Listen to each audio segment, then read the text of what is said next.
In the hidden records of Ulster County, New York, buried beneath decades of clerical silence, there exists a ledger so grotesque it has haunted anyone daring enough to read its pages. Within its yellowed parchment lies the story of the Hudson family, a lineage whose public piety masked acts of unspeakable depravity.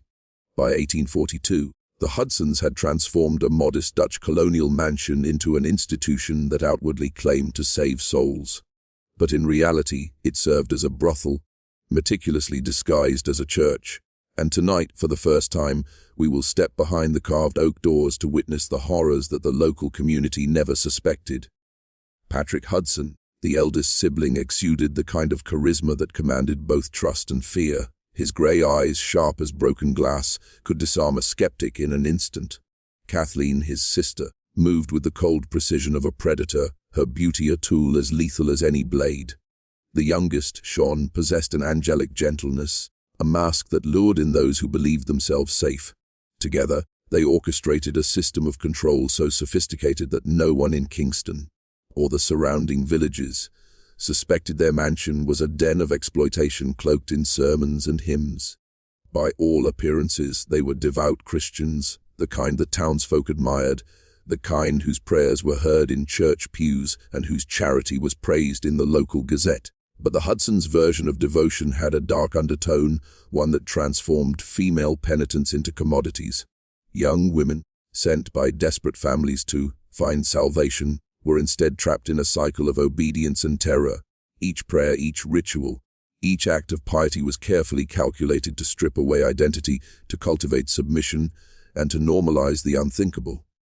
Margaret Sutherland, the first to arrive under Patrick's care, would later describe her initial encounter with the Hudsons as stepping into a living nightmare masquerading as divine sanctuary. Her father, a prosperous merchant, believed he was entrusting his daughter to the hands of angels. He did not realize that the angels had fangs hidden beneath their wings. Within hours, Margaret was stripped of her clothing, her belongings, and even her personal name, rechristened as a penitent soul, in preparation for what the Hudsons termed purification. Every candlelit corner of the mansion became a theater for their psychological manipulations, every whispered instruction a methodical tool of control. Before we descend further into this tale, take a moment to anchor yourself. Type, "The veil is broken," twice in the comments to seal this truth within you. And as you do, subscribe to the channel and share where you are watching from, your city, your state, so we may connect across the shadows of history. What you are about to hear will challenge everything you thought you knew about morality, religion, and the thin line between devotion and corruption. The Hudson family's story is not one of mere crime. It is a psychological labyrinth designed to ensnare innocence and bend it to their will. The Hudson mansion, perched on the outskirts of Kingston, seemed at first glance to be a sanctuary of faith. Its thick stone walls and narrow windows gave the impression of fortification against worldly sin, not a trap designed for human exploitation. Inside, the layout was deliberate: wide halls for sermons and ritual, narrow corridors for isolation, and a basement labyrinth that would become the true heart of the Hudsons' operations. Each room carried dual purpose: a chapel by day, a chamber of control by night. Candles flickered against religious iconography, casting shadows that seemed alive, shifting with every step, instilling a quiet unease in newcomers. Margaret Sutherland arrived on a bitter November morning, unaware that her journey into supposed redemption would become an unending nightmare. Patrick greeted her with a voice both soothing and commanding, recounting the path of Magdalene as an allegory for her own spiritual rehabilitation. Kathleen moved beside him, her hands folded, her gaze assessing, already mapping the vulnerabilities she would exploit. Sean hovered quietly, the angelic facade of gentleness carefully applied, ensuring that Margaret believed her trust was met with mercy. Within the first hour, her individuality began to erode. Small instructions: remove your jewelry, discard your letters, wear the grey shift, were framed as steps towards salvation, yet each stripped her closer to psychological and physical submission. It was not only the stripping of possessions that marked the beginning of control. Margaret was introduced to the first of the Hudsons' rituals, what they termed the examination of moral corruption. It appeared at first to be an assessment, clinical in tone, justified as necessary for spiritual guidance. But beneath the surface was a meticulously calculated system of domination. Kathleen's sharp eyes catalogued every detail, every response, every moment of discomfort, recording them in leather-bound journals. Sean's theological probing, veiled in compassion, excavated Margaret's deepest fears and desires, teaching her that the only safety she had was in obedience. Patrick, ever the orchestrator, watched as the machinery of submission took hold, each sibling performing a role that reinforced the other, ensuring there would be no escape, no room for doubt, and no questioning of their authority. Even meals and chores became instruments of psychological manipulation. Thin porridge and laborious tasks reinforced scarcity and dependency. Every interaction carried a lesson. Submission was salvation, compliance was divine, and resistance was sin. Margaret began to understand that her body and mind no longer belonged to her. They were the property of the Hudsons, masked as benevolent guardians of the soul. By the end of her first day, Margaret lay awake in a small dormitory with 3 other young women, each of them trembling, each of them silent. The mansion's corridors echoed with whispers, cries, and the faint rustle of restraints, reminders that even in sleep, control was omnipresent. For the Hudsons, this was merely the opening act, a systematic induction into a world where Christian virtue served as the perfect disguise for sin, and where the promise of salvation concealed the machinery of exploitation. The first week at the Hudson mansion revealed the full extent of their deception.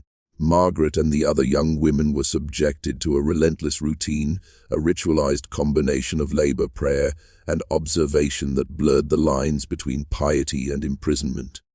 Dawn broke to the toll of a heavy bell, and the sisters were forced to kneel in the chapel, their eyes fixed on the flickering candles as Sean delivered sermons on the corruption of the female heart.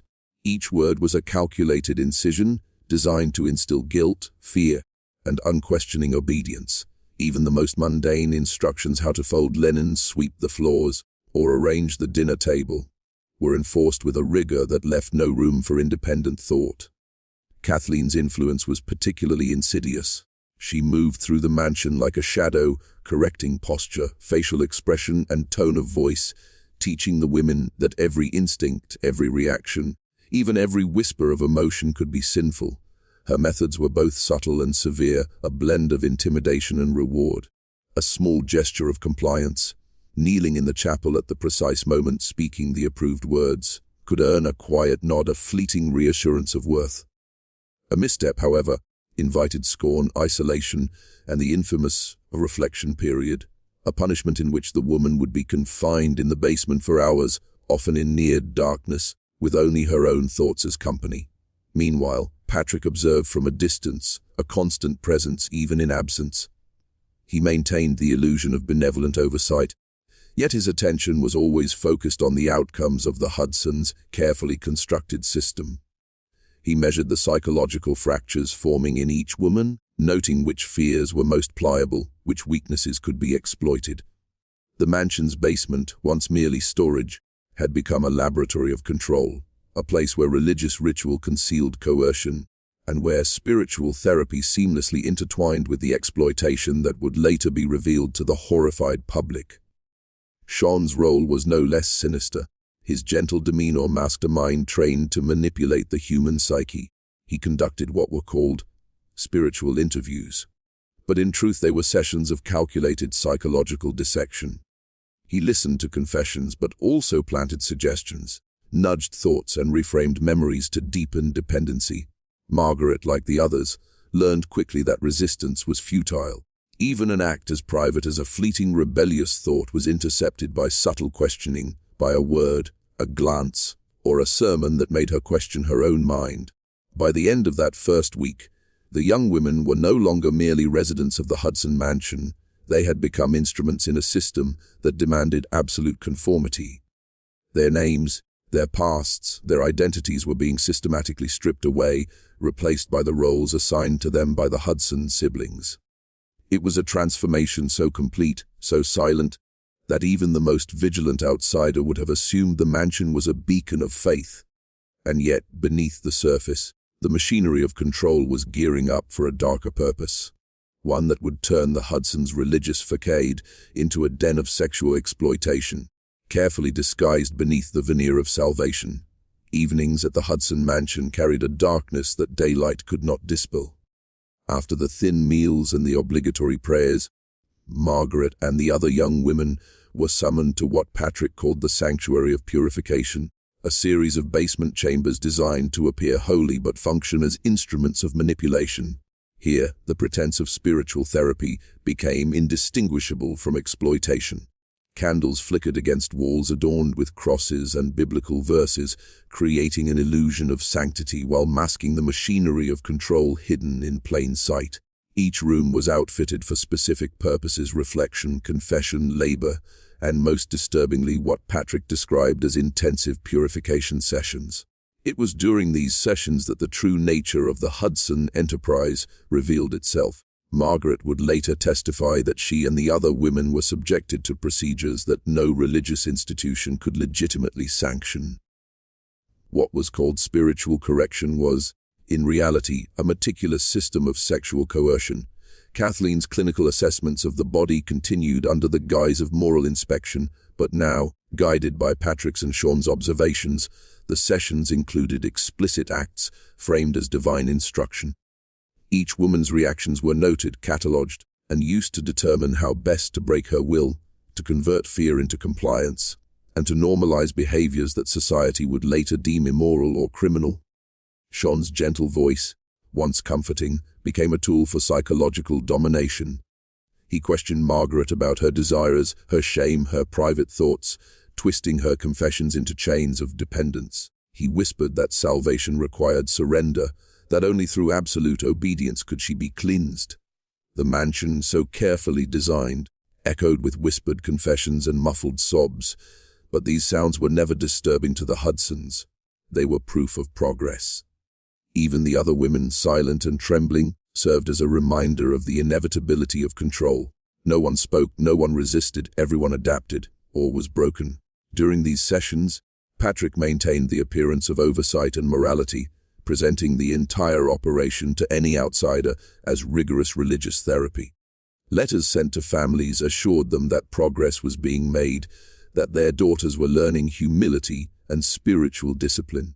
Families remained blissfully unaware of the sinister activities unfolding in their daughter's absence, trusting Patrick's sermons, Kathleen's measured demeanor, and Sean's angelic compassion. The facade was perfect, so convincing that even seasoned local ministers and magistrates never suspected the mansion's true purpose.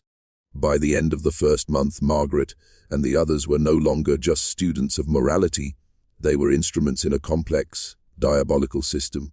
Their bodies and minds had been systematically conditioned to obey, to accept, and eventually to participate in the Hudsons' unholy enterprise.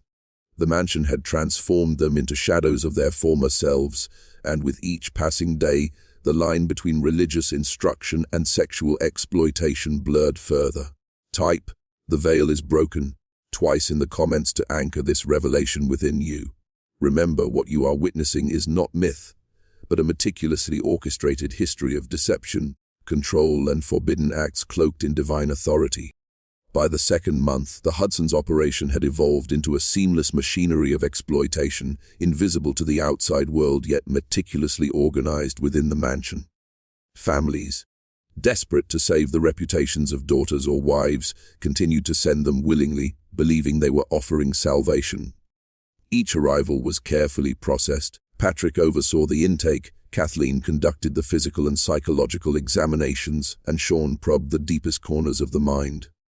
Every detail, the young woman's fears, desires, and vulnerabilities, was recorded and catalogued, forming a blueprint for control. The Hudsons understood that true power came not from brute force, but from shaping a person's perception of reality itself. The women's daily lives were rigidly structured. Dawn prayers instilled guilt, labor reinforced obedience, and meals were sparse and plain, emphasizing humility and dependence. But evenings were the crucible, the moment when the mansion's true purpose unfolded. What Patrick called intensive spiritual therapy was now fully a guise for sexual exploitation. The women were trained to respond as though they were engaged in divine acts. their compliance justified by scripture, their resistance framed as sin. Margaret realized slowly with a sinking dread that their education in morality was a clever lie. It was obedience in service to desire, both her captors and the society that trusted them. Kathleen's role extended beyond supervision. She became a teacher of submission. Under her strict guidance, the women learned to control fear, to interpret punishment as correction, and to perform acts presented as holy obedience. Each gesture, each nod, each whispered acknowledgement was part of a larger lesson. The only path to survival was total compliance.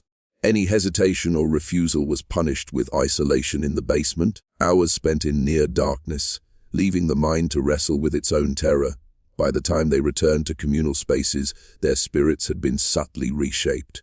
Patrick, meanwhile, continued to cultivate the illusion of divine purpose.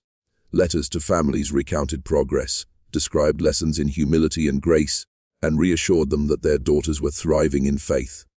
No detail betrayed the horrors beneath the veneer.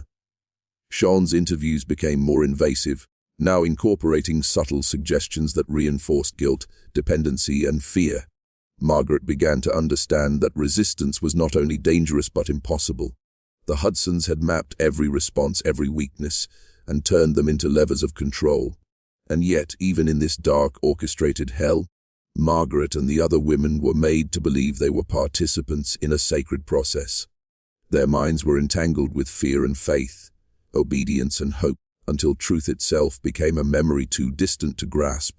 Families unwittingly became co-conspirators, paying handsomely for the moral salvation of daughters who had already become prisoners. In this grim deception, the Hudson mansion thrived, a brothel disguised as a church, its sins hidden beneath sermons, prayers, and the illusion of divine guidance.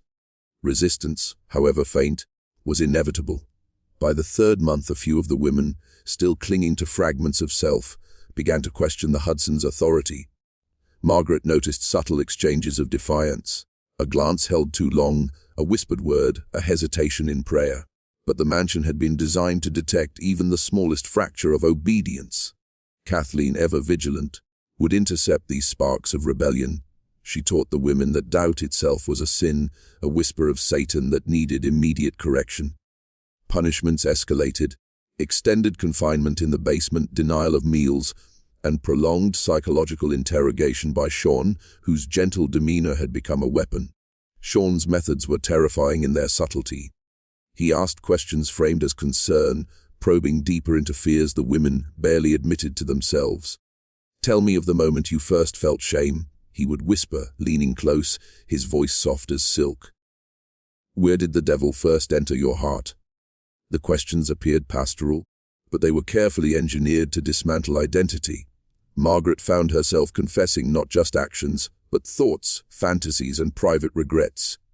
Each admission became ammunition, used to reframe her understanding of obedience and guilt. She began to realize that her will was no longer her own. Every emotion, every decision had been opted into the Hudson system. Patrick observed from the shadows, always appearing only when necessary, reinforcing the illusion that compliance was holy, sin was punished, and salvation was attainable only through total submission. The mansion functioned as a living curriculum, training the women to internalize their captivity, to believe that their suffering was righteous, and that obedience was synonymous with virtue. Every corridor, every flickering candle, every whispered prayer was a lesson in subjugation, reinforcing the hierarchy the Hudsons had imposed. Even the letters sent to families perpetuated the lie. Margaret's father, like the others, received glowing accounts of spiritual improvement, unaware that the penitent soul he believed was thriving was, in reality, being exploited. The Hudsons' genius lay in this duality. Outside observers saw an institution of moral correction, while within its walls, human beings were reduced to tools, bodies and minds molded for profit and pleasure. By now, the mansion's rhythm was absolute. Dawn, labor, pravening, therapy, sleep. Each step a calculated reinforcement of control. Margaret's faint rebellions had been extinguished, replaced by a mechanical adherence to instructions, rituals, and demands. She understood that survival meant surrendering every shred of autonomy. Yet, deep within her, a spark remained, however faint, the memory of a self untouched by the Hudsons' machinery. And it was this spark, buried though it was, that would later challenge the family's unassailable grip. By the summer of 1835, the Hudson mansion had transformed into a meticulously orchestrated empire of control. Word of the institution's success had spread quietly through social circles, drawing families desperate to shield daughters from scandal. Each new arrival was carefully integrated into the Hudson system, subjected to the same procedures that had broken Margaret and the others. Patrick's network of letters and testimonials assured families that the mansion was a haven of piety and rehabilitation, while behind the walls, the mansion functioned as a brothel cloaked in divine purpose. The Hudsons had perfected a dual reality: outside, the appearance of moral authority; inside, a sophisticated, psychologically manipulative enterprise. The mansion's layout supported this duality. The upper floors appeared sanctified, chapel, study rooms, and dormitories for prayer and reflection. But the basement told a different story, a labyrinth of chambers, each designed to extract obedience and compliance. Heavy doors, thick stone walls, and narrow passageways created isolation and fear, and the strategic use of candlelight heightened the psychological pressure. Each room had a purpose, each corridor a lesson. Submission was mandatory, resistance punished, and the illusion of holiness justified acts that would otherwise be unthinkable. Kathleen remained the undisputed enforcer of physical and psychological control. She observed the women's every gesture, noting which behaviors betrayed fear or hesitation. Minor infractions were met with swift correction, while moments of defiance were crushed with prolonged isolation or intensified interrogation. Every punishment was framed as necessary for salvation, teaching the women that pain, discomfort, and fear were divine instruments. It was a lesson Margaret and the others learned quickly. To resist was to invite suffering, to obey was to survive. Sean, meanwhile, expanded his role as the mansion's psychological architect. Spiritual interviews became more intricate, probing layers of fear and shame, twisting confessions into compliance. Each session trained the women to equate obedience with virtue, to view their own desires as sinful, and to surrender entirely to the Hudsons' authority. Margaret began to perceive the subtle brilliance of their design. The Hudsons had created an environment in which questioning one's circumstances felt not only impossible but sinful. Patrick, ever the strategist, oversaw the operation with calculated precision. He refined the correspondence with families, ensuring every letter reinforced the illusion of moral correction. Payment and profit continued, seamlessly integrated with the illusion of charity. And yet, the mansion's most dangerous power lay in the transformation of identity itself. By the end of the first year, Margaret and her fellow inmates were no longer mere participants. They were living, breathing instruments of the Hudson system, shadows of their former selves, conditioned to obey, internalize guilt, and perform compliance as pious duty. The mansion's duality was complete: above, a house of worship; below, a brothel cloaked in holiness. And for the Hudsons, this was only the beginning. By the end of the second year, the mansion's rhythm was absolute, but cracks were beginning to appear, small, almost imperceptible, yet terrifying to the Hudsons. A few women, quietly observing, began to exchange fleeting glances and whispered words, attempting to reclaim fragments of autonomy. Margaret noticed it first: a subtle hesitation before obeying an order, a lingering glance at a locked door, a slight tremor of defiance. These sparks of rebellion, however faint, were dangerous. Kathleen and Sean had been trained to detect the subtlest irregularities in behavior, and they responded with precision. Even the briefest hesitation was met with extended reflection periods in the basement or intensified psychological interviews, crushing independence before it could take root. Sean's influence was perhaps the most insidious. He maintained his angelic facade while probing for any trace of mental resistance. "Tell me, Margaret," he would whisper during their interviews, "what do you truly believe about your salvation? About yourself?" Each question was a probe, a calculated effort to destabilize identity and replace it with absolute dependence on the Hudsons' authority. Margaret felt the pressure mounting, yet she also felt a spark of clarity, the realization that her thoughts and emotions were no longer entirely her own, and that this awareness, dangerous as it was the first step toward reclaiming herself. Patrick, ever the architect, observed from the shadows. His genius lay in the illusion of moral righteousness.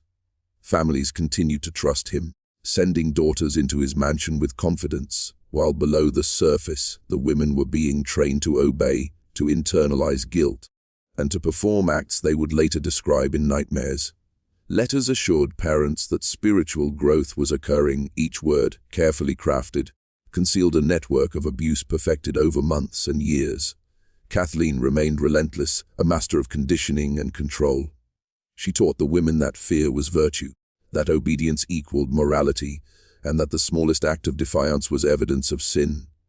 Every punishment was framed as a divine corrective measure, embedding obedience deeply into their psyche. Margaret began to understand that survival required more than passive compliance. It required internalizing the Hudson worldview, believing that their oppression was both necessary and righteous.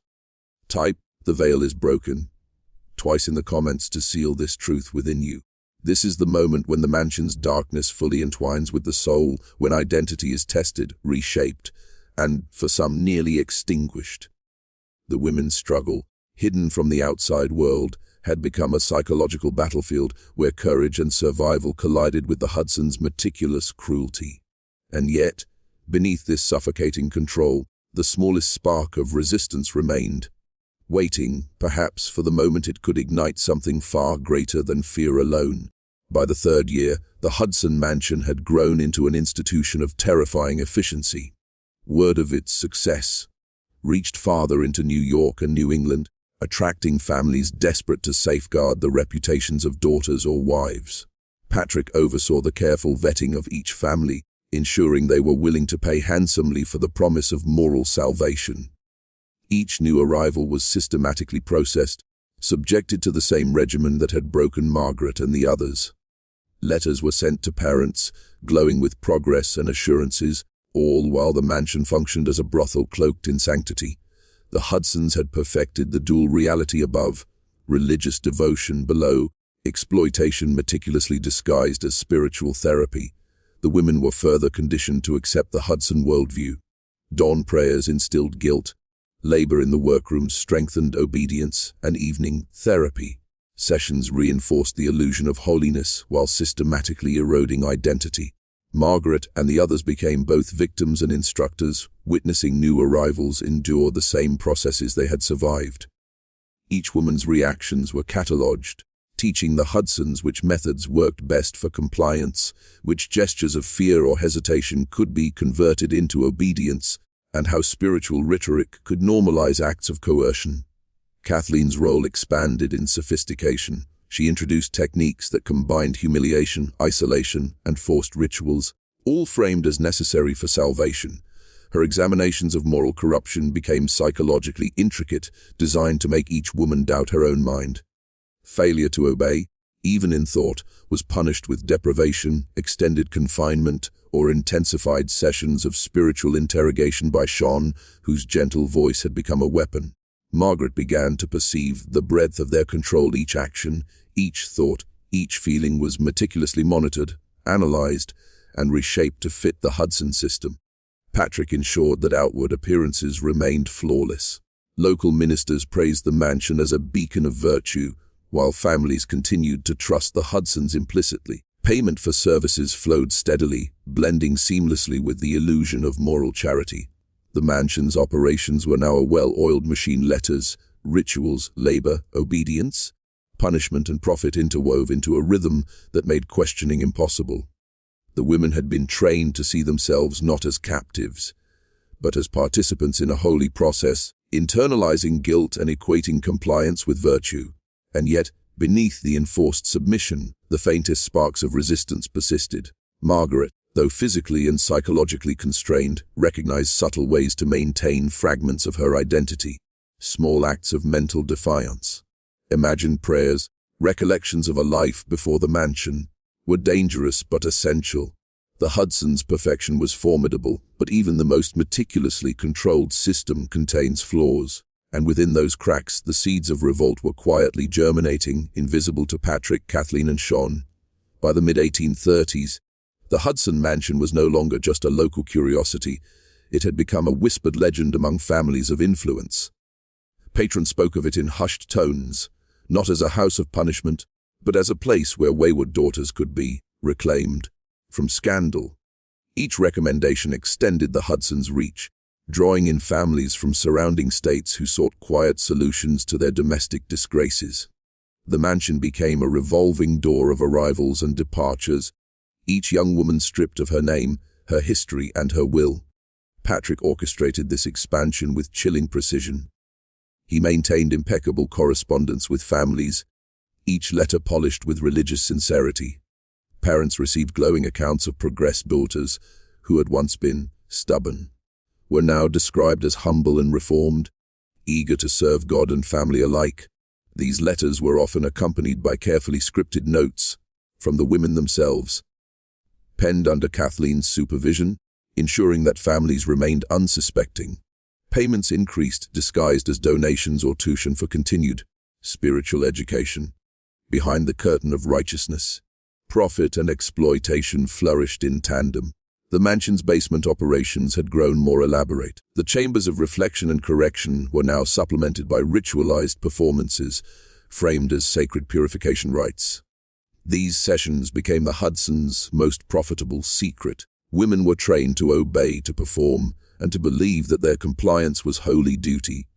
Kathleen refined their training into an art form, teaching them gestures, tones, and expressions that conveyed submission. The women were molded into instruments of obedience, their performances presented as spiritual service when, in truth, they satisfied the mansion's most sinister purposes.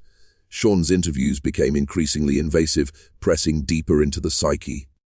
He guided confessions into rehearsed scripts, teaching the women to interpret shame as proof of corruption and compliance as the path to grace. Margaret recognized that each woman's individuality was being dissolved, replaced with roles designed for the Hudson enterprise. Some surrendered entirely, their eyes empty, their voices mechanical. Others, like Margaret, clung to fragments of inner resistance. Though the cost of such defiance was immense, Patrick ensured that the illusion remained unbroken to the outside world. Local clergy endorsed the mansion, politicians praised its moral mission, and families spoke of it with reverence. The Hudsons' reputation as saviors grew, while the truth remained buried in candlelit chambers beneath the earth.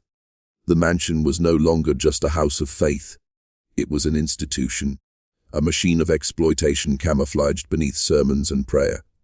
And yet, in the silence of the dormitories, Margaret began to notice something extraordinary: small, calculated signals exchanged among the women, a glance at a candle left burning, a whispered word during prayer, a subtle refusal to kneel at the exact command. The Hudsons had engineered perfection, but their very control had bred a dangerous awareness. The realization that if obedience could be taught, so could rebellion. The quiet rebellion began as barely more than a whisper in the darkness. Margaret noticed it first during evening prayers, when one of the younger women deliberately recited a line incorrectly, not loudly enough to be caught, but just enough for those closest to hear. Another time, while folding linens, a woman allowed her hand to linger over a symbol hastily stitched into the hem of a sheet, a cross turned upside down, a silent rejection of the Hudson Creed. These were not accidents, they were messages. Subtle, dangerous messages that carried more weight than any spoken word could in that house of silence. Margaret's heart quickened each time she witnessed these signs. Though fear still clamped around her like iron, the recognition that others were resisting, even in the smallest ways, ignited something she thought had long since been extinguished: hope. The Hudson system had been designed to isolate, to convince each woman that she was alone in her suffering. But the discovery of shared defiance, however small, proved that the machinery was not as flawless as Patrick believed. Kathleen sensed something stirring. Her eyes, sharp as blades, scanned the women for any deviation from the script of obedience. She intensified inspections, punishing even imagined errors. A misaligned candle, a misplaced word, a glance held too long. All were treated as evidence of rebellion. Yet, despite her vigilance, the signals persisted. They were woven into the fabric of routine, hidden beneath the monotony of labor and prayer. The women had learned to mask their defiance so skillfully that even Kathleen's scrutiny could not extinguish it entirely. Sean, too, grew suspicious. His interviews took on an even darker edge, probing for conspiracies, pressing the women to betray one another. "Who among you doubts?" he would ask softly, eyes searching for hesitation. Some broke under the pressure, confessing to imagined sins, but others, Margaret included, learned to shield their thoughts, to lie with convincing sincerity. The very tools Sean had once used to strip away their defenses became, paradoxically, the training ground for deception. Patrick remained convinced of his control. His focus on correspondence and reputation left him blind to the quiet rebellion growing beneath his feet. To him, the women were subdued, perfected, incapable of unity. He underestimated them, believing the system he had crafted was absolute. But Margaret and the others knew differently. They were learning to bend without breaking, to obey outwardly while keeping sparks of resistance alive in the shadows. And so the mansion stood to outsiders, a temple of salvation, to the Hudsons, an empire of obedience, but to the women within, it was slowly becoming something else. A battlefield where their very identities were being tested, reshaped, and, against all odds, preserved in secret. It began with a glance, an exchange of eyes across the chapel when Sean's voice droned about sin and submission. Margaret held her gaze a moment longer than permitted with a woman named Ruth, a farmer's daughter cast out for bearing a child, before marriage. That pause was enough. In that fleeting connection, they understood each other. Neither was broken, not fully, not yet. From that night on, the silent rebellion deepened into something resembling a secret network, woven from threads of desperation and willpower. The women invented a language of gestures. A hand pressed twice to the chest meant stay strong. A finger dragged across the wooden table signaled danger. While working the looms, they embedded tiny patterns, crooked stitches, hidden initials, that only they could recognize. Each signal was a lifeline, proof that they were not alone. The mansion's very rules became tools for concealment. The Hudsons demanded absolute silence, but in silence, the women discovered how to speak without words. Kathleen's inspections grew harsher, her punishments more elaborate. She seemed to sense that submission had become too easy, too rehearsed. But the more she pushed, the more the women adapted. Margaret, once timid, now played the role of the perfect penitent so flawlessly that Kathleen praised her progress. It was a mask Margaret wore deliberately, a shield that allowed her to slip beneath suspicion while nurturing the small acts of defiance around her. At night, in the suffocating dormitories, when sobs were muffled under coarse blankets, Margaret whispered prayers, yet not to the God the Hudsons preached, but to the memory of freedom. Soon others began echoing those whispers. They disguised them as hymns, carefully altering verses into messages of defiance. "Deliver us from evil," they sang, but the way they emphasized the word deliver carried an entirely different plea. Sean, ever perceptive, grew uneasy. He told Patrick that the women seemed restless, unsettled, as though possessed by a quiet storm. Patrick dismissed it, believing unrest was part of purification. But Sean was not wrong. The storm was gathering. Every act of cruelty from Patrick, every inspection by Kathleen, every probing question from Sean only tightened the bonds between the captives. Suffering, instead of dividing them, was forging solidarity, and with solidarity came vision. Margaret began to dream, not the fractured nightmares that had once haunted her, but clear images of escape, of breaking the Hudson's grip. She did not yet know how or when, but the thought itself was dangerous. For in a place built on silence and submission, the mere act of imagining freedom was the first true rebellion. The breaking point came in the spring of 1837, when a young woman named Clara refused to kneel during evening prayers. She had been there less than a month, her spirit still raw, her rage still untempered by the Hudsons' indoctrination. As Sean delivered his sermon on humility, Clara remained standing, her fists clenched, her eyes burning with something dangerously close to defiance. For a moment, the chapel froze. The women stared in silence, their breaths caught in their throats, knowing that what happened next would mark them all. Kathleen moved first. With swift, deliberate steps, she crossed the chapel and struck Clara across the face, the crack echoing like thunder in that suffocating room. Blood blossomed at Clara's lip, yet she did not fall. Instead, she stared back with unflinching hatred. "You cannot own my soul," she whispered, though only the nearest women heard it. Those words, fragile as they were, rippled like fire through dry straw. Patrick stormed forward, his voice booming with rage. "Rebellion is the seed of damnation," he roared, seizing Clara by the arm. He dragged her from the chapel, down into the basement chambers where silence devoured all cries. Hours passed. The women returned to their dormitories, their faces pale, their hands trembling as they clutched their blankets. The muffled sounds that rose from below, thuds, screams, prayers twisted into shrieks, etched themselves into their memory like scars. When Clara returned the next morning, she was no longer the same. Her body bore bruises, her steps were weak, and her once burning eyes seemed hollowed out. Yet, as she collapsed onto her cot, Margaret noticed something astonishing. Clara's lips curved into the faintest of smiles. Broken as she appeared, she had not surrendered. The Hudsons had failed to extinguish the fire completely. The women understood the message. Clara had paid the price for defiance, but she had also shown them that resistance, even in its most reckless form, was possible. That night, whispers moved through the dormitories like a current. They spoke not only of survival, but of vengeance. For the first time, Margaret felt the shift. The rebellion was no longer silent. It was becoming organized, its energy hardening into something dangerous.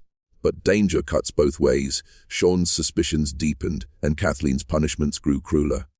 Patrick, convinced the devil himself had infiltrated his flock, began drafting new rituals of correction.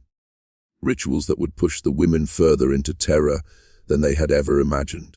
The war inside the Hudson mansion had begun. Patrick Hudson believed himself chosen, anointed to clean souls through suffering. But after Clara's defiance, his sermons grew darker, almost fevered. He spoke of the Old Testament, of fire and scourge, of God's wrath burning impurity from flesh. The women sat rigid, their eyes cast downward. Yet Margaret felt their hearts pounding in unison. Patrick mistook their silence for submission. He had no idea that beneath it rebellion simmered. Soon after, Patrick unveiled a new ritual of purification. The women were summoned to the great hall, its windows shuttered, its corners thick with shadow. At the center stood a wooden frame, crudely constructed, with chains dangling from its arms. Patrick called it the cross of discipline. To him, it was holy, a tool to remind the weak of their place. To the women, it was an executioner's stage. One by one, they were forced to kneel before it as Patrick thundered about obedience.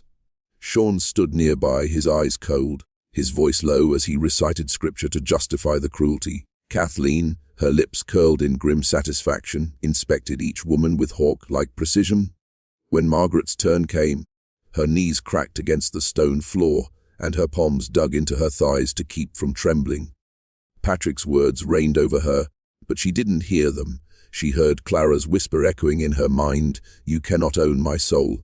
When the lash came down, it tore through flesh, but Margaret refused to cry out. The silence was her weapon, and when she locked eyes with Clara across the hall, she saw others following suit. The women absorbed the pain, swallowed the screams, and turned their torment into a pact. Patrick mistook their silence for surrender. But to Margaret it was a vow.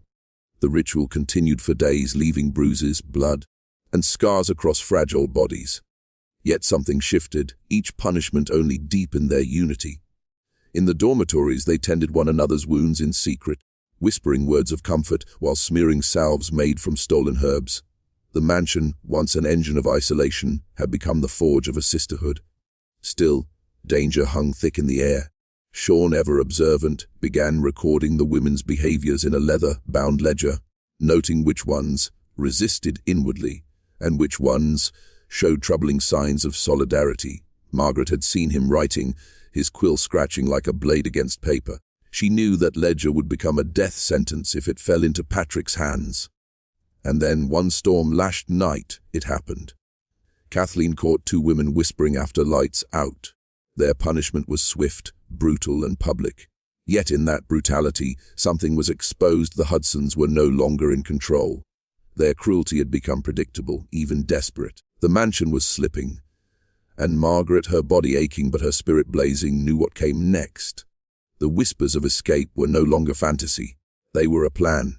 The plan began not with words, but with stolen fragments. Bits of metal pried loose from the looms, scraps of rope cut from the storeroom, shards of glass hidden beneath thin mattresses. Margaret orchestrated it silently, her gestures now sharper, her whispers more deliberate. Each night, when Kathleen's footsteps faded down the corridor, the women passed their treasures hand to hand. To anyone else, they were useless objects. To them, they were lifelines. Clara, still bearing the scars of her defiance, became the lookout. Her position near the far end of the dormitory gave her a view of the hallway, and her ears had sharpened to every creak of the mansion's bones. Ruth, the farmer's daughter, used her knowledge of knots to twist rope from bedsheets. Others memorized the guards' patterns, their coughs, their footsteps, even the sound of Sean's shoes against stone. But the most dangerous piece of the plan came when Margaret fixed her eyes on Sean's ledger. She knew it contained names, suspicions, and accusations, evidence that could damn them all. Without it, they might slip away unnoticed. With it, Patrick could hunt them to the ends of the earth. The ledger had to disappear. So one rain-soaked evening, as the Hudsons gathered in the chapel for their endless prayers, Margaret crept into Sean's study. The air was heavy with candle wax and ink. She moved quickly, her heart thundering so loudly she feared it would betray her. The ledger lay on the desk, its cover worn, its pages fat with damning secrets. She pressed it to her chest and fled, slipping back into the dormitory with the book hidden beneath her skirts. That night, the women crowded around the flickering light of a stolen candle as Margaret opened the ledger. What they saw confirmed their worst fears. Sean had catalogued everything, who whispered, who resisted, who still clung to faith. His words dripped with venom, describing them not as people, but as specimens of sin to be broken. At the bottom of one page was a chilling note: if rebellion festers further, we must cleanse by fire. The words struck them like ice. Fire. Patrick was planning something irreversible. Escape was no longer a dream, it was survival. But as Margaret closed the ledger, her hands trembling, she noticed something that unsettled her deeply. Sean's notes were not just observations. They were predictions. He had written of defiance before it had happened, of punishments before they were delivered. It was as though he had already foreseen their rebellion. And in that moment, Margaret realized the mansion's walls hid not just cruelty, but something far more sinister. The realization gnawed at Margaret like a worm through wood. Sean's ledger wasn't a record, it was a prophecy, each entry written as if he knew the women's actions before they committed them. The discovery unsettled her more than Patrick's lash or Kathleen's inspections. It was one thing to be beaten into submission, it was another to be anticipated, as though their rebellion was scripted by someone else's hand. That night, the dormitory pulsed with whispers. The women huddled around Margaret, their eyes wide with terror. Clara wanted to burn the ledger immediately, to erase the Hudsons' weapon against them, but Margaret hesitated. What if destroying it meant losing the only clue to how Sean knew so much? We need answers, she whispered. Without them, escape will only lead us into another trap. The tension was suffocating. Ruth clenched her fists, her voice low but trembling. If he already knows, then one of us is feeding him. Someone here is telling him everything. The accusation hung heavy in the air. Eyes darted from face to face, suspicion tightening the fragile bonds they had fought so hard to build. Margaret's chest tightened. The Hudsons had managed what whips and chains could not. They had planted doubt in the heart of their rebellion. Meanwhile, across the mansion, Sean sat in his chamber, quill scratching steadily across parchment. His candlelight flickered, his lips curled into something that resembled neither a smile nor a frown. He wrote with the calm assurance of a man recording inevitabilities, not possibilities. Outside, the storm rattled the shutters, but Sean's hand did not waver. He wrote of the women's fear, of their gathering suspicions, of a betrayal that had not yet occurred but was soon to unfold. Margaret could not sleep. She lay awake, her mind spinning with questions. How did Sean know? Was he guessing, or was there truly a traitor among them? If so, who? Clara with her fiery defiance, Ruth with her steady hands, or perhaps one of the quieter women, the ones who never spoke but always listened. As dawn broke, Patrick summoned the women to the great hall. His voice thundered with divine fury. "The Lord has shown me a vision," he declared. "Among you festers a serpent, a deceiver who seeks to undo his work." His eyes swept the room, resting briefly on Margaret before moving on. The women's hearts froze. Sean's prophecies were no longer confined to the ledger. Patrick was speaking them aloud. And in that moment, Margaret knew two things: their time was running out, and the Hudsons were preparing their final act. The accusations began like embers, faint but dangerous.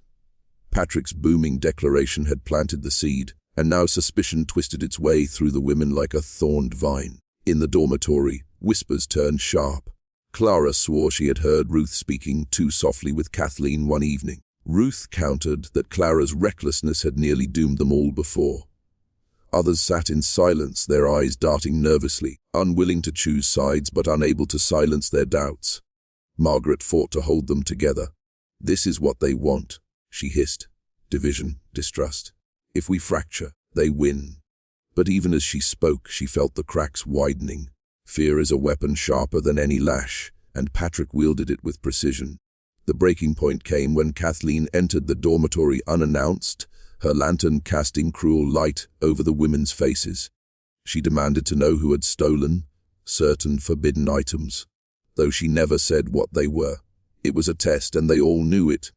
Silence filled the room, thick and suffocating. Then, from the shadows, a voice broke it. It was Clara. The words struck like a hammer. Clara's head snapped up, her face pale with shock. "Lies!" she cried, but Kathleen was already moving, her thin lips curving into satisfaction. Clara fought as the guards dragged her away, her voice hoarse with betrayal. "You'll regret this, all of you." Her screams echoed down the corridor until they were swallowed by stone. The dormitory was silent. No one spoke, but every woman felt the weight of guilt pressing on their shoulders. Someone among them had broken. Someone had offered Clara to the Hudsons to protect themselves. That night, Margaret lay awake, staring into the dark. She replayed the moment in her mind, searching for the voice that had condemned Clara. It had been low, hurried, almost desperate, too distorted to identify, but unmistakably one of their own. When morning came, Clara did not return. Instead, Patrick entered the hall with his booming voice, declaring that the serpent has been cast into the fire. He did not explain, but the smell of smoke that lingered on his robes told them everything. The women's rebellion had been scarred by betrayal, and Margaret realized the Hudsons' greatest cruelty was not in the lash nor the chains, but in turning the women against each other, making trust itself a dangerous gamble. Still, as her fists clenched beneath the table, Margaret made a silent vow: Clara would not be forgotten, and the rebellion, wounded though it was, would rise again. Clara's absence left a hole in the dormitory, an emptiness more haunting than her screams had been. Her cot sat stripped and bare, a silent reminder of what betrayal had cost them. For days the women avoided looking at it, as though the sight alone might draw Patrick's wrath down upon them. Fear hung heavy, choking the air. But Margaret refused to let that silence fester. One night, when the storm outside rattled the shutters and Kathleen's lantern light had faded down the corridor, she rose from her cot and stood over Clara's empty bed. "She didn't die for nothing," Margaret whispered, her voice steady though her heart quaked. "If we let this break us, then Patrick has won. Clara's fire is gone from her body, but it lives here." She pressed a hand to her chest. "And here." She gestured toward the women one by one. The words rippled through them like a current. Ruth lifted her head, her eyes rimmed with tears, but burning again with resolve. Another woman, Sarah, produced a shard of metal she had hidden in her mattress. One by one, they began pulling their secret treasures into the light, twisted ropes, sharpened stones, scraps of cloth knotted into tools. It was dangerous, reckless even, but Margaret knew it was necessary. They needed to see their rebellion made real. Together, they redrew their plan. The storm would cover their noise. The guards, drunk on Patrick's sermons, would be sluggish after evening prayer. They would move quickly, quietly, using every hidden scrap they had hoarded to break the mansion's chokehold. Escape was no longer a vague dream. It was imminent. Yet even as hope flickered, Margaret's mind circled back to Sean's ledger. His writings still haunted her.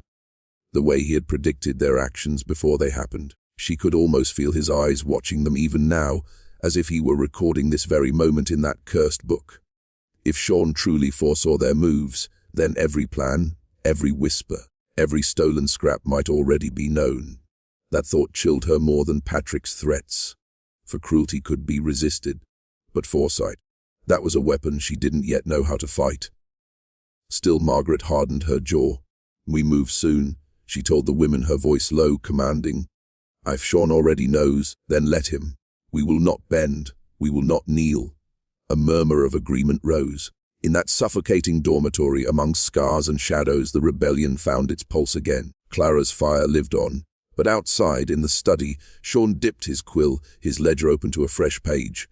And as if answering Margaret's vow, he wrote 6 words that froze fate in ink. "They will attempt escape tomorrow night." The storm came as promised, violent, merciless, and loud enough to drown the world. Thunder cracked over the mansion, rattling its ancient timbers, while rain lashed the windows like fists. To the Hudsons, it was a sign of God's wrath. To Margaret and the women, it was their cover. That night, the dormitory pulsed with silent urgency. Rope twisted from sheets was coiled and hidden beneath cloaks. Shards of glass and sharpened stones were gripped with trembling hands. Hearts pounded, but no one spoke. Not even a whisper. They moved like shadows, each step rehearsed, each glance a signal. Margaret led them into the corridor.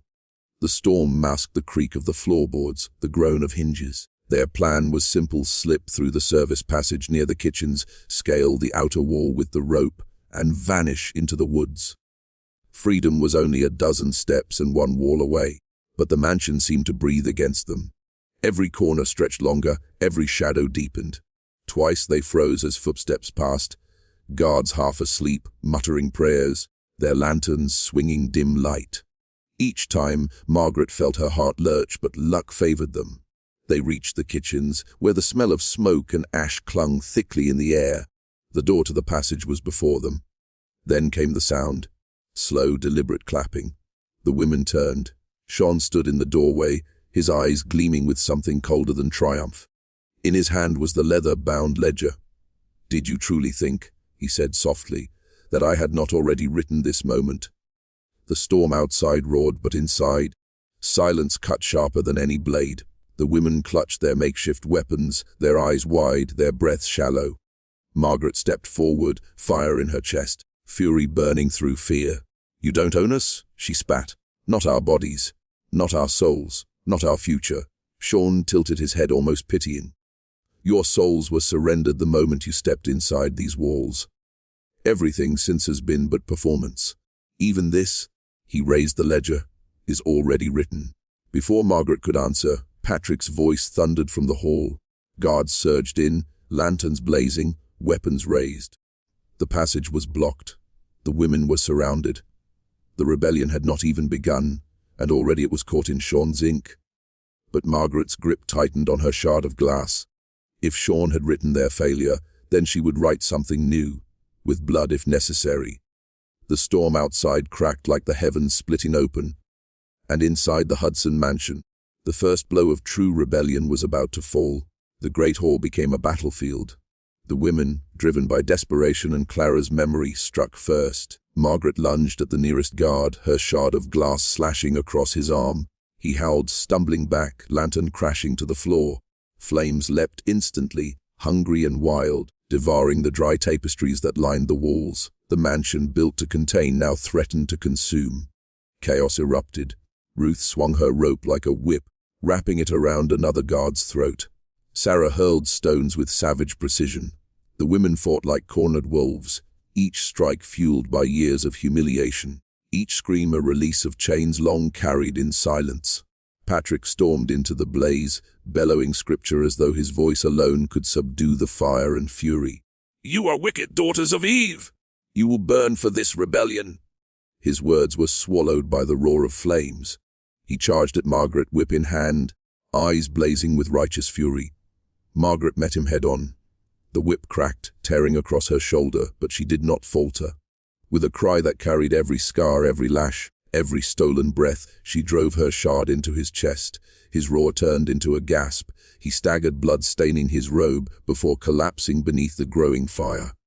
Kathleen shrieked, rushing forward with claws bared, but Ruth slammed her against the wall, pinning her until smoke filled her lungs. Her screams choked into silence, and Sean, calm, unblinking, stood amid the inferno, his ledger still clutched in hand. "It was written," he said softly, as though the flames themselves obeyed his script. But Margaret, bloodied and breathless, wrenched the book from him and hurled it into the fire. For the first time, Sean's mask cracked. His composure faltered as the flames licked across the pages, turning his prophecies into ash. The women surged toward the passage. Smoke clawed at their lungs, heat seared their skin, but the storm outside beckoned with its wild promise of freedom. One by one, they climbed the rope, stumbling into the rain-soaked night, their bodies battered, their spirits blazing. Behind them, the Hudson mansion groaned and collapsed under the weight of its own sins. Flames devoured the walls that had witnessed cruelty, and screams echoed within until they were silenced forever. The fire cleansed what the lash could not. Margaret stood in the downpour, her chest heaving, her wounds burning.